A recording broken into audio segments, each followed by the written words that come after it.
नमस्कार दर्शक मित्रों, आप देख रहे हैं जीपीएमसी न्यूज 24/7 लाइव।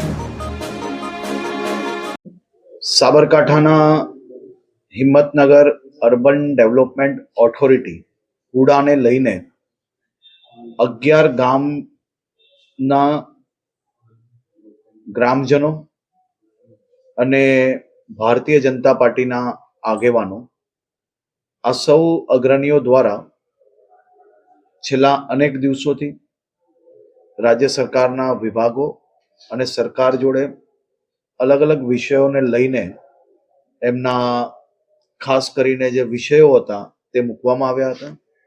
આજે સવારે માનનીય મુખ્યમંત્રી શ્રીની સૂચનાથી 4 મંત્રીશ્રીઓની કમિટી આદરણીય ઋષિકેશભાઈ પટેલ, અર્જુનભાઈ મોઢવાડિયા, પ્રદ્યુમનભાઈ વાજા, જીતુભાઈ વાઘાણી અને નરેશભાઈ પટેલ આજે કોઈ કારણોસર હાજર નહીં રહી શક્યા.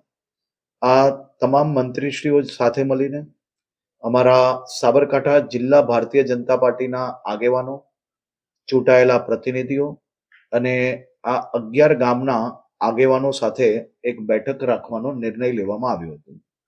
આદરણીય મુખ્યમંત્રી શ્રી દ્વારા ખાસ સૂચના આપવામાં આવી હતી કે સૌ ગ્રામજનો અને આગેવાનોના મનની જે વાત છે અને ખાસ કરીને કોઈ બી પ્રકારે તેમને તકલીફ ના પડે તે પ્રકારનો નિર્ણય તાત્કાલિક ધોરણે બેઠક કરીને લેવામાં આવે.